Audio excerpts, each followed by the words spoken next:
Hello! So I'm back. It's been a long time, but yeah, I've been busy.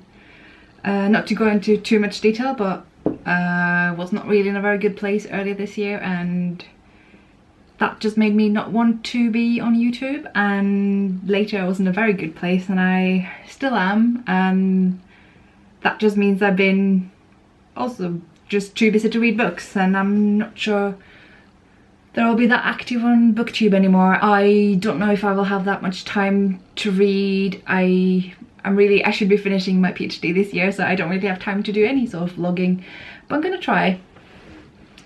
So what I wanted to do when I started this whole channel was to talk about knitting, and since I've started it, I've actually come to discover that there are so many knitting podcasts out there. I didn't know that was a thing, like a video podcast where you talk about knitting, and it's brilliant.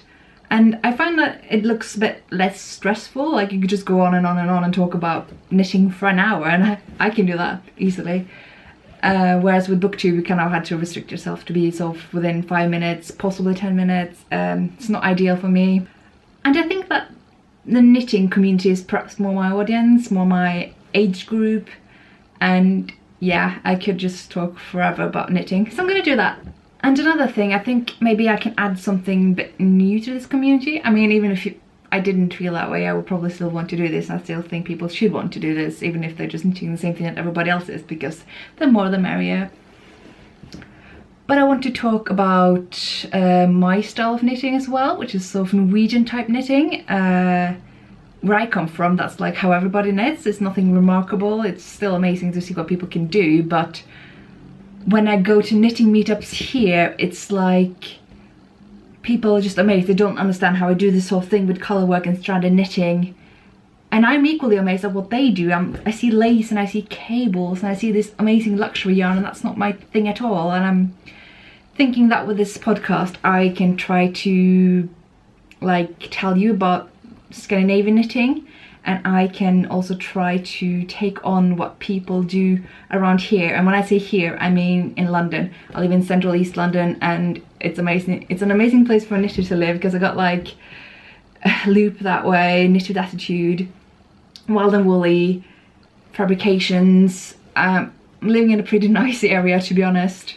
Before I get into the knitting, I'm filming this with Canon G7X, and it's amazing, it's great, it's lovely, but it makes huge files. I've not done anything with the settings yet to reduce that, so it's going to be a massive file I'm going to struggle with uploading. But if anyone's got any tips on how to just reduce the video size and still have decent quality that I can have time to upload, that would be amazing. I would be very grateful. But yes, the first thing I want to cover is recent finished objects, because I've actually cast off some projects. I'm not particularly monogamous knitter. I knit like between 10 and 20 projects at once. It's insane, so I'm very happy that I've finished a few, so I want to show you them now. So one thing I cast off recently was this Marius jumper. And if you've ever been to Norway, you know anyone Norwegian, you know that everybody and their dog has a jumper like this. I've knitted probably between 50 and 100 projects with this pattern. I could do it blindfolded, but I've never actually made myself the classic jumper. It's not quite the classic jumper, because the classic jumper has satin sleeves or sewn in sleeves. This is a yoke, but it's a classic yoke, so I have it, and it's pretty great, if I dare say so. I'm so proud. It's so nice. It's made in Drops Baby Merino, which is a very affordable yarn that you can get in Love Knitting and the Wool Warehouse, two great online yarn shops, and everywhere in Norway, I think.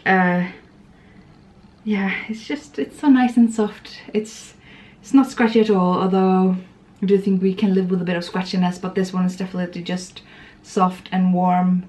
Feels like cotton almost, if not even better, and yeah, I love this, and I'm gonna wear it all the time, even though it's still like 20 degrees in London and technically too hot for this type of garment. I'm so happy that I finally have this. I didn't do any waist shaping or anything like that, which I normally do. I tend to like take a bit of Kate Davies wisdom into my Norwegian square knitting bodies and do something about that, but this time I actually didn't, because I just wanted this to be like a big cozy thing. I don't know if I regret that now. I mean, it still looks great, and it's gonna fit me no matter what size I tend to end up with, because I keep going up and down personally. I think, yeah, It's fine. I like it. It's good. Another thing I recently cast off, I think the same day actually that I cast off that jumper. I should have been doing work on my PhD, but I just had a very good knitting day, and that was these socks. I have not weaved in the ends yet. I'm going to do that later today when I go to the Loop Knit Night. Yeah, I made these socks. I call them Celebribro, which is a blue cheese that's from this village where these socks are from. This village has a very strong tradition in mitten designs. They have this Selbu mitten, Selbu as we say, which are like legendary. They're known abroad. You probably recognize them if I showed you an example. In fact, I think I have some. Yes, here we go. Classic pair of Selbu mittens that I made earlier this year. Like they got even like this Selbu rose that they call it. It's more like a star thing that you'll see in a lot of knitting. They have that in their coat of arms for their commune. And yeah, so I decided to make a socks with this pattern, and I made it in lang yarns, jowl or jowl, I don't know how you say that, but yeah, I decided to do it in blue instead of the traditional black and white which you would normally do. I've not blocked them. I don't know how to block. Norwegians don't block, we just steam and wash. Maybe do a bit of stretching, but definitely not blocking. So I'm gonna teach myself how to do that, and hopefully you can like stay with me doing that in this podcast. Just hold my hand. But yeah, it's pretty good. I did some heavy alterations with this. A lot of them were inspired by this amazing project that I found on Ravelry. Can't remember the name of the designer, but I'm gonna try to remember to link to it. She did a male size, I did a female size, which is a bit different, but nonetheless I chose to do this red thick border on top and do a bit of red in between, which was annoying because you have to like carry all the 3 strands around, especially here because you have to do blue always on this side. That was one thing, doing a bit more colour work than necessary. And I did just a normal heel, I can't remember what they're called, just like a heel flap, because I didn't like the heel technique of that pattern. I kind of wish now that I'd had a go at the Fish Lips Kiss heel, because that seems to be really popular and it looks very nice from what I've seen on Ravelry, so that might be for my next socks. And yeah, I think I just improvised the tip here. I did just what looked nice in my eyes. I can't remember what the pattern said at this point, because after I'd done basically the costume, I just kind of did my own thing, and I'm very happy with them. They're very nice and they fit me perfectly. And I decided to get rid of some stash yarn I've had for ages, so I just made this alpaca hat, just like a slouchy hat. It's based on a drops pattern. It's a drops yarn. It's just, yeah, some yarn I had left for a buttercup jumper I made years ago, and some black yarn. I can't even remember why I had that. You knitted with 2 strands. I thought I had enough with the purple yarn, but apparently I needed to use the black yarn as well. A friend of mine did express interest in this hat before I'd made it. Now I don't know if these are her colours. I might have to just like wave it in front of her and be like, do you want this? Are you sure? Is this your thing? I'm not going to be hurt if you don't want it. But yeah, I think I have a home for this. Lastly, one thing I did cast off was the Nuvem shawl by Martina Brem, which is a German designer who makes lots of nice scarves and shawls in very fancy yarn. And I decided to treat myself early this year when I wasn't feeling that good, so I went to Loop and I bought Woolmice lace yarn, and I made this lace shawl out of most of this yarn. I call it a lace shawl. It's not a lace shawl, it's just stocking net stitch in the round, but it's using lace shawl on fairly thick needles, so it's very light. Here we are. It's so big. It's basically as long as I am and as wide as I am, probably. It will cover me if I'm like holding it up, and it's just so big. I don't know if you can even see. It's kind of transparent. I should probably block this too. I don't know how to block something this big. I mean, I already don't know how to block, so how am I supposed to like stretch this whole thing out and pin it? Like, do I just pin it all across my carpet? Or I don't know. But yeah, it's very nice. Soft. I think it would do well with being washed. Just soften up a little bit. The bind off was a nightmare because I already had a lot of stitches on the needles, because you knit this in a round, so you got like the whole edge on the needles, and on your 7th to last round you double all the stitches to get this ruffled edge, and there's just so many stitches on the needles at that point. It's pretty much a nightmare, but I'm very happy once I've finished it. And just like, it's a huge shawl, and I can wear it like a shawl, but I can also wear it as a scarf like this. I could just, like, there's so many ways I can arrange this, and it's gonna keep me so warm and snuggy for the winter.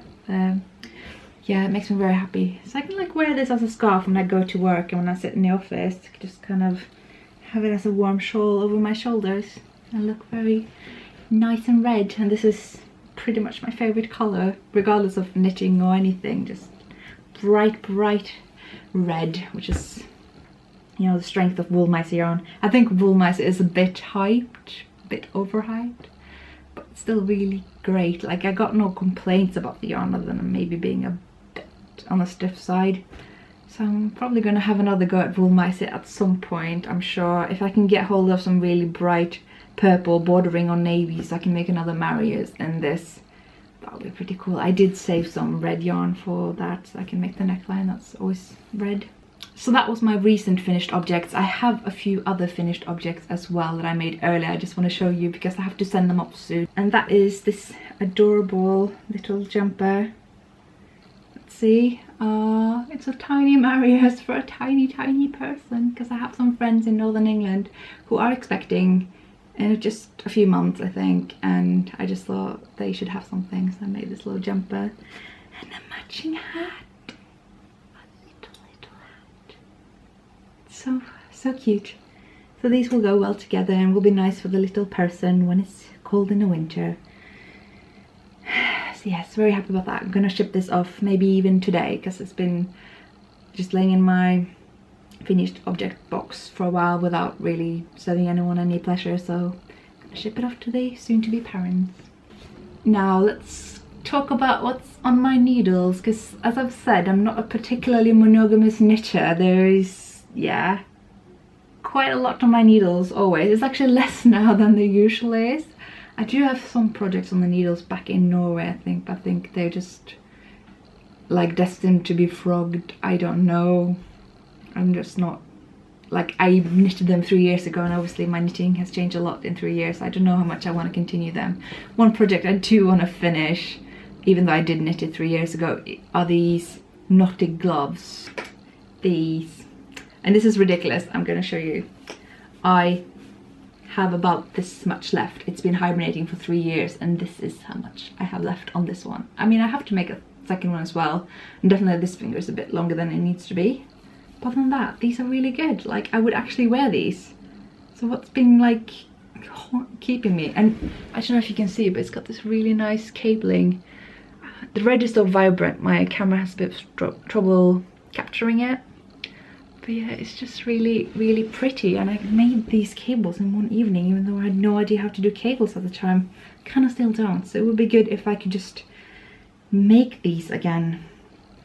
I did these on some kind of cheap Norwegian sock weight yarn. It's really good. It's just as good as any other like fancy yarn you get around here, because yarn is like the one thing that's actually cheaper in Norway. Most things are cheaper here, even though this is London.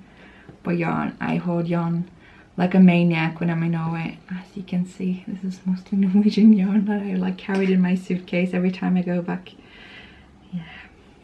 Oh dear. Another project is this jumper that I've sort of designed myself and sort of based on two patterns. So Sandnes Yarn, which is a brand of yarn and knitting designs in Norway, they had this lovely tunic called Holmenkollen, and I really liked it, but I don't think that tunic's gonna fit me, having that pattern around my wider part. So I thought maybe I could do it like this Marius rib jumper.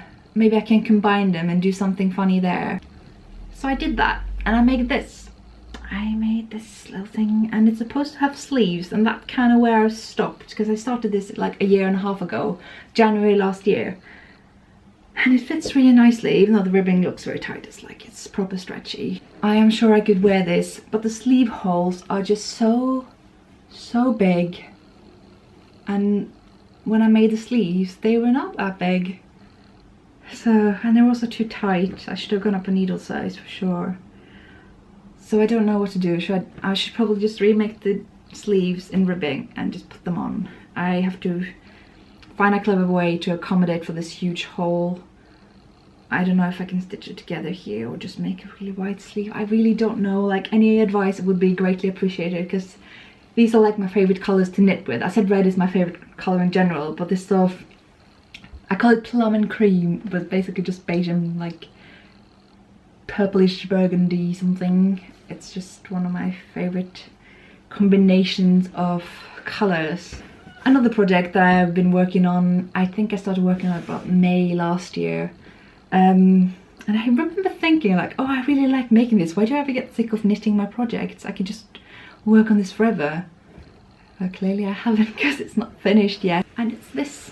This is called the Set Style cardigan. It's a very popular cardigan in Norway. I'm making a yoke version of it because I just love yokes more. It's made in Fenric yarn, which is a very nice yarn from Norway. It's probably like the ultimate Colourwork yarn that we have.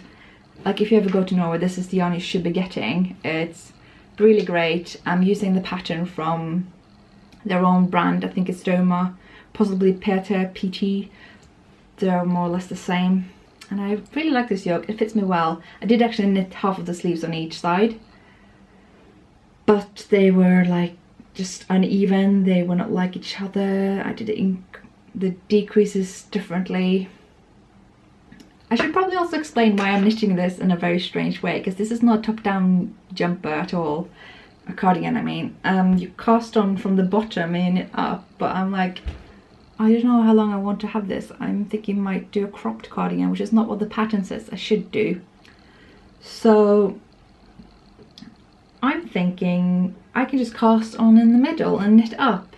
Leave the stitches for the neck on the needles until I've done the steeks, and then knit down and see like how long I want it relative to the size of the yoke. And that's something I've been doing since I did this, actually. So I did that on the Marius as well. I just cast on where the arms and the body should have joined, knit up, see how well the yoke fits me, see if I need to add more blue before I separate this body and the sleeves, which I did need. So that was good that I did. And then I just knit the rest with the yarn I have left. And now I just really prefer knitting that way. And if you use a provisional cast on with a temporal, scrap yarn, then it's really easy. Like, I used to do a crochet cast on, which is also provisional, but that's going to take you the whole evening. So if you do it with a scrap yarn, it's really quick, and you can sort of test it against your own size more easily. And yeah, I should just finish this soon. I got the yarn already. I even have the best project bag ever. I got this at H&M. It's so cool. I'm not even a cat person, even still, like, I think this is brilliant. And it's just full of the yarn that I need for the cardigan, which is like so pretty. It's very much like James & Smith's 2-ply jumper weight. It's a bit heavier, but it looks the same. Like, these have like 175 meters per 50 grams, whereas James & Smith's got like 110 on 25 grams. So you get a lighter project from James & Smith's, but this is like the ultimate Norwegian yarn. I don't know if you can see it. Please focus, camera, please. Don't. Yeah. Oh, it's so good. So that's most of the yarn you will see here is this yarn and similar types. It's so nice. It does feel a bit scratchy, but if you wash it up and you just like plop in your own hair conditioner in the fabric softener compartment in the washing machine, it will actually soften up, and it will soften up with use, and it will steek really beautifully. You don't even have to sew it, but I might do that, just like have a few seams. But yeah, generally it's just a pleasure to knit with, especially if you're doing colour work. Another sort of ongoing project I have, which I have in this funny looking project bag-ish, is another cardigan, which is going to be really lightweight. I'm using Holst yarn, which is a Danish brand of like Shetland yarn. It's like fingering yarn bordering on lace, and I decided to replace the sport weight yarn with this because you can do the same gauge with it and get the same size. I'm gonna make a whole cardigan that's like this.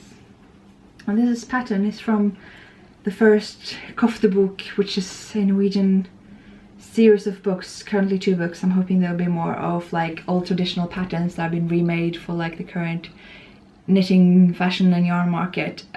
Full of cardigan patterns in Norwegian tradition. They're so good, it's so nice. I love those books. I should bring them from Norway here soon. I couldn't fit them in my luggage last time I was traveling from Norway to London, but I definitely will soon. And yeah, what's I going with this? This yarn, yeah, it's great too. Danish yarn, very thin, very light. When it washes up, it kind of blooms and sort of fills in the gaps that you get when this yarn is so thin. And being knitted with these bigger needles. I say bigger needles, they're 3.5, they're not that big. And yeah, I look forward to having this cardigan. It's gonna look lovely. I might have a go at making it more cropped because I have like a size small torso and a size large, if not extra large bottom. So making like fitted garments for me is not particularly easy. I'm trying to learn it, and if you are like a freak of nature that I am, I'd love to hear how you're doing that. Maybe we can figure it out together, I don't know. Now, I have another project, another cardigan project from the same book. It's called the Bervetune cardigan, and it's probably the most popular one. There's a reason why it's on the front cover of the book, and I'm making this in Drops Baby Merino as well.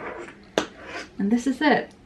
And the reason it's taking me so long is just because it's so boring making the body. It's just squares, squares, eternal squares. I am not far from being done actually.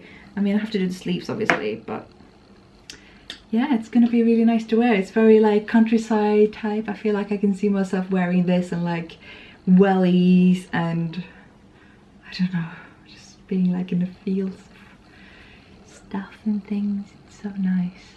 And yeah, very soft. I made this in large just so it's gonna be like big and snuggly, and yeah, not gonna bother me in terms of fit this time. I'm just gonna make something really comfy. I did a really cool cast on. I can't remember what it's called, but it was really complicated, and you work with like 3 strands of yarn of the same color or something.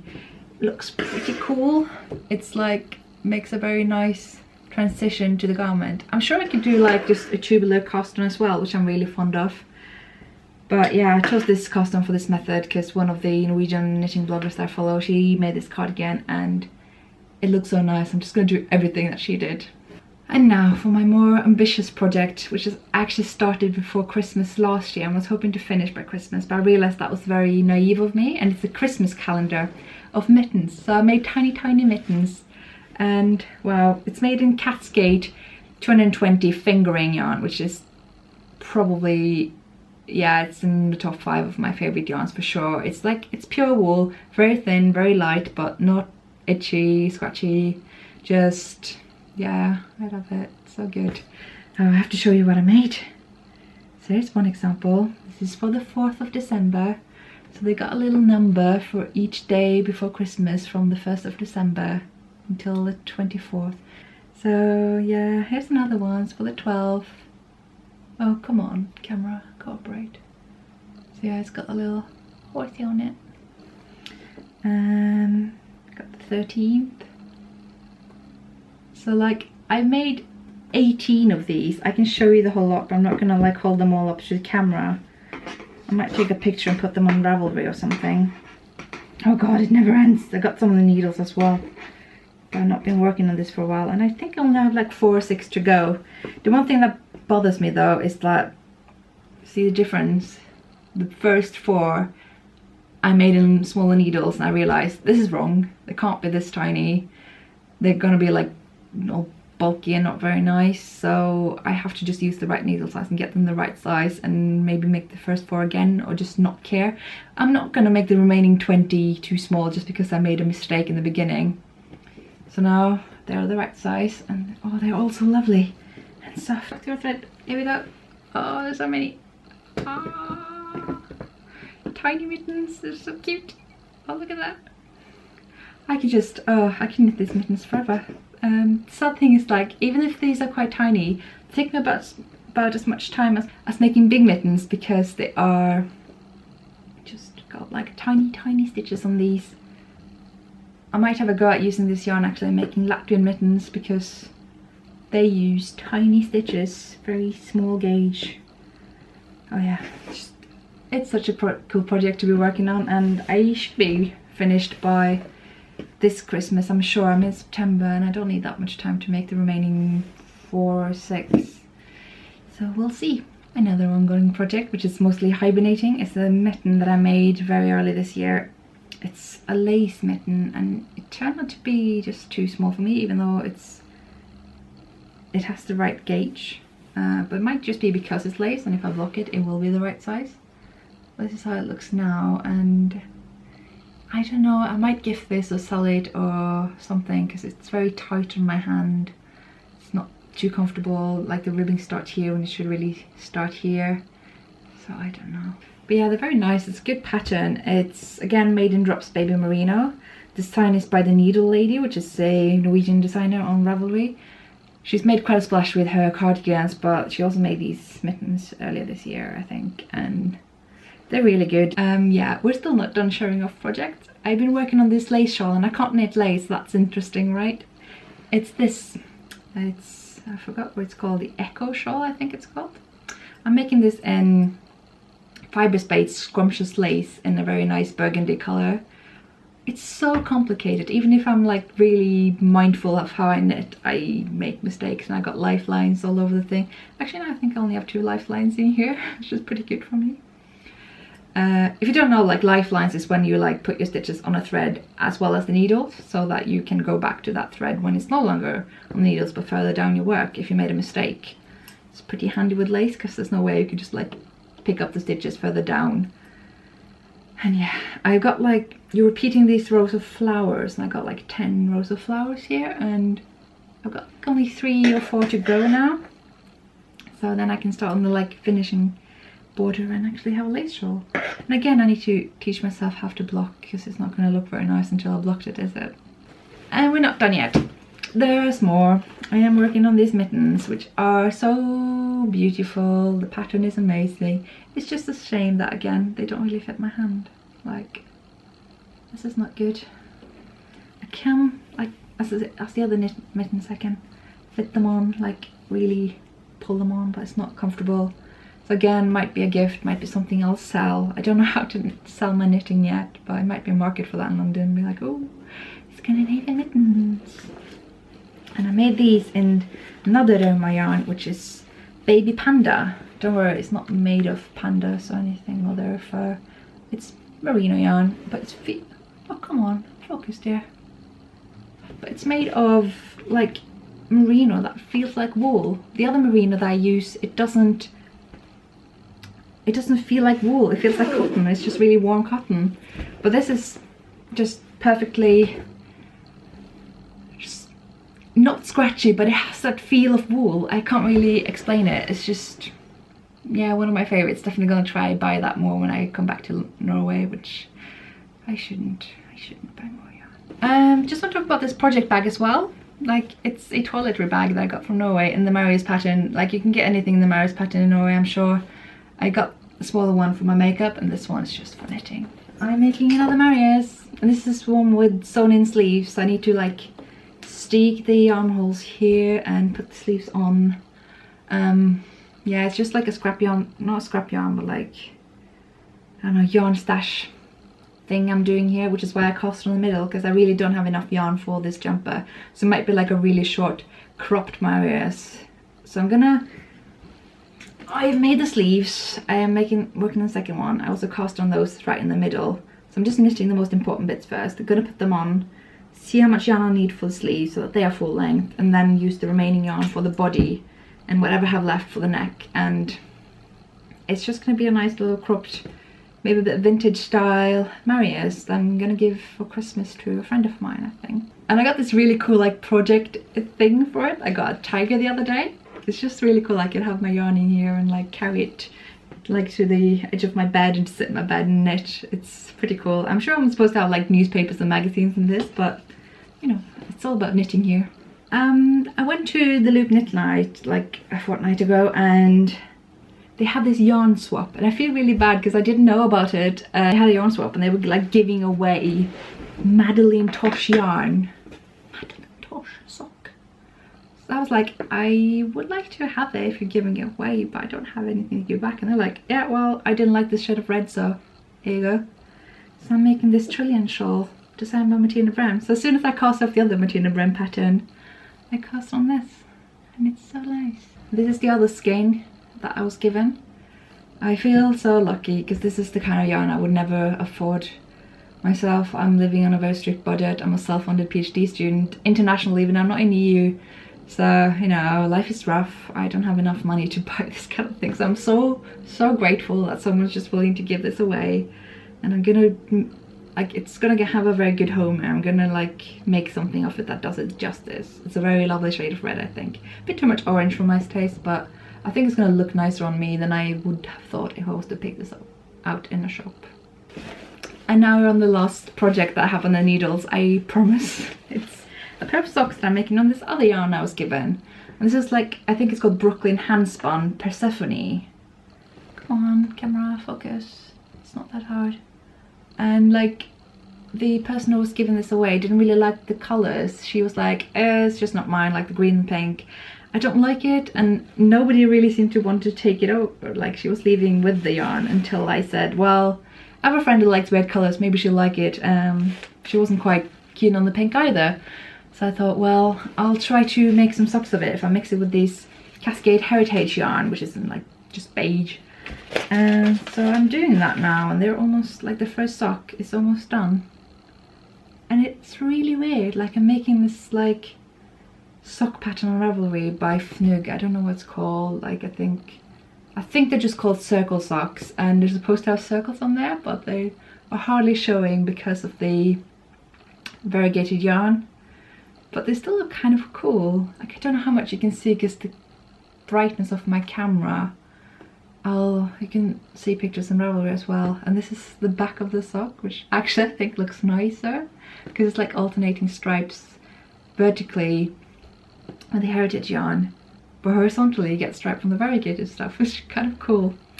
I'm not really that keen on variegated yarn, to be honest, like the sort of hand dye yarn that people go nuts about in London. I'm not that into that. I like I can look at those skeins and be like, oh my god, they're so beautiful, and that combination of colours could kill me. Like, it's so pretty, but when I knit it up, I'm just, I don't know, do I like this? I kind of like to look at those skeins and be like, well, those colours look good together, so I'm going to buy those colours separately and knit them together in a colourwork project that I like, that I can decide where the colours are going to show, instead of like hoping that I'm lucky. But I'm trying to get into variegated yarn now and see if I can like appreciate it as much as other people do. And I'm sort of under a yarn buying ban. After I brought all this yarn from Norway to London, I was like, well, my bookcase is now full of yarn instead of books, and I'm kind of living in a suitcase. Like, I don't know how long I've been living in London. Maybe this is my last year, maybe next year is my last year. I don't know, maybe people are gonna realize like I'm the worst PhD student ever and I'm gonna be kicked out now and live on the street. I don't know. So I feel like it's bad for me to own too many things. And at the same time, I just moved from a 5 square meter room that I've lived in for 4 years into this huge thing, which I love. It's so great. And my boyfriend, bless him, bought me this beautiful bookcase. And I don't have that many books, again, because I'm afraid of owning too many things in London that I can't bring home when I go back at all. Right now, I feel like I could live in the UK forever. So yes, yarn buying ban. I did kind of go against it. Well, I didn't go against it when I was given those 3 skeins of yarn at Loop from the Knitters Day at the Knit Night. The shop wasn't just giving it away, like it was from like people. That was gift, so that's fine, it doesn't count. But then I did break my ban when I went to the Wool Warehouse website and ordered some yarn that was being discontinued, but it's technically an exception rule that I have. Whereas if something is like rare or limited, somehow I'm allowed to buy it, because there's no way I can buy it in the new year when my yarn buying ban is over. So I got this like a discontinued Cascade yarn, which is kind of a secret now. I'm gonna like keep that in wraps for a bit. I will tell you, it's gonna be really nice. And I also got this cotton yarn, which I like making Christmas balls with, and I think that's gonna be either something just to decorate for Christmas here, because I might spend Christmas here this year, or I'm gonna give it away as a gift for one of my friends, because he's expressed a wish for them, because they look kind of cool, really. They're very nice and so simple at the same time. But yes, that was definitely against my yarn buying ban, because they are not limited in any way, but I would have to get them from the Wool Warehouse, and it sort of made sense to include them, because then I get free shipping, so I can justify that, but I can't justify these. Wild and Woolly in Clapton, I just started stocking Jameson Smith's 2-ply jumper weight, and as someone who's like really into colour work, like stranded knitting, these are perfect for stranded knitting, and I can make more Scandinavian mittens from this because they are just ideal for that. They're very much like the Fino yarn that I just showed you, except that these are so much lighter. These are 25 grams and they got like 100 meters each. So yeah, I'm so happy that they're finally stocking it. I've been so curious about this yarn, like ever since I realized that this is Kate Davies' go-to yarn for her cardigans, because I'm a big Kate Davies fan. Yeah, just so happy about these. And I thought, since I'm only buying these 2 skeins from Wild and Woolly, I can just buy their tote bag, because that's not yarn, and that's just £3. Like, I can get their tote bag. And then I went there yesterday as well, because I realized they had some yarn that they were gonna discontinue. They were not gonna sell it anymore, and that kind of goes with my exception rules. Even though the yarn is not limited overall, it was limited in that shop, in my local shop. So I thought, well, I can buy that. And I went to the shop and I bought so much that I actually got a tote bag for free this time. Oh dear, oh dear. This is not what you should have when you have your brain gone. There's so much. I have to show you all this. I think this is the last thing I'm going to do before I have to go to work. And I got all these. I got like 3 green skeins. I've been thinking about where it's called Navia Duo, by the way. It's really good yarn. It's very much like the British equivalent of Fino, I think. It's got just 5 meters more per 50 grams. So it's 180 meters, this one. And I got 6 of these green ones. And I thought, well, where is the 6th one? And I thought I could have a go at designing my own yoke. A cropped yoke with some stranded colourwork in the yoke. And call it my own. Maybe release it as a pattern if I can figure out how to make more sizes without actually having to knit them all, because that's going to involve more yarn buying than I'm comfortable with, and also more knitting than I can do as a PhD student who should be doing a write-up now and not do this podcast. Anyway, I thought this yarn go really well with this icy blue as a pattern colour. These are not my colours at all, so I'm really excited about trying it, and maybe have a tiny contrast colour in the red. So like majority green, bit of ice blue and some red details. I think that could be really nice. But what was I thinking? This is not okay when you're on a yarn diet, is it? And I got this for £2. It's like Shetland Spindrift. They have this stash depot thing in Wild and Woolly, which is the most brilliant thing ever, because you could just like hand in the yarn that you know you're not going to use, and other people will buy it for £2 per skein. So I got this, and it's got like, I think I've tried to figure out how many meters this have going by what's on Ravelry, but I don't know if anyone's used some of the yarn that's on this cone. So it could have like 6,000 meters of black lace merino. It could be 6,000, could be 3,000, could be just enough for a cropped garment. Yeah, I might make another set style of this, who knows. I'm not in a hurry to spend this thing because it's kind of compact and doesn't take up much space, and it's very nice, and I think come Christmas I might just like decorate it as a Christmas tree. So there's more of the icy blue. I just really fell for it. There's more than what I need for the cardigans. I might just make them into some mittens and some shades of blue, or with green or red. It's like burgundy, which is my favourite colour of knitting. Orange, which is not my favourite, and neither is yellow. But who knows, I might be able to do something with that. I thought maybe I could, instead of having red as a contrast colour, I could use orange. Orange, green and ice blue. These are not my colours at all, but it would be very interesting. Okay, lastly, I just want to cover some knitting books that I have acquired. Oh god, my desk is full of projects and yarn, but oh well, anyway. I got this in the mail. It's fully devoted to increases and decreases in knitting, and these are the kind of details I think is really important to get. Besides from gauge, I think this is the most important thing to get, because like people just have their own default increase and decrease methods, and you just use them on everything, but they don't think about left leaning or right leaning. Although more people think about left leaning and right leaning in the UK rather than they do in Norway. This is just perfect. It tells you like for which type of pattern different types of increases and decreases are appropriate. I suggest it's like more of an encyclopedia where you look up the method that you need, but I suggest just reading through it and get familiar with it if you want to get this book. That's what I did with this book, which is another book in the series for cast on and bind offs, which is another thing I think is so important to be mindful about when you knit. Don't just go for your default method, because it might not be appropriate. If you're knitting a lace roll, you do want a stretchy, lace appropriate bind off, and cast on for that matter. And if you're doing ribbing, you don't want it to be too tight so that you don't get any of the flexibility of the ribbing, but you don't want it to flare either, so that the ribbing doesn't sort of bunch together. So this book is ideal for that, and you should really get both of them. I'm not sponsored, I promise. Last two, I got the Vogue Knitopedia. I've not looked at this yet. I just wanted to show you. It's like an encyclopedia where you like look up terms and see, okay, what's this? Well, okay, is that what it means? Well, that's interesting. And I got this, and it's like, for me, you want to learn how to design colourwork knitting. I think it's perfect. It's got, I have not really read it yet because I just bought it yesterday, and yesterday was a bit too tired to read, but it's like how this designer looks at things in her everyday life and just decides to make a pattern of it. I don't know if there's any example I can show you without like giving away too much. There's like, oh, I saw this building, it's got these colours, so I thought I'd knit them with those colours, and here's some bricks, and I made this pattern of it. This is more for the ferile type of knitting where you use lots of colour in your work. I'm doing more Scandinavian type knitting where I'm really only using 2 and tops 3 colours in one whole garment. So this might just expand my horizons a bit as well and make me a bit more of a British knitter, which is about time given I lived for 5 years.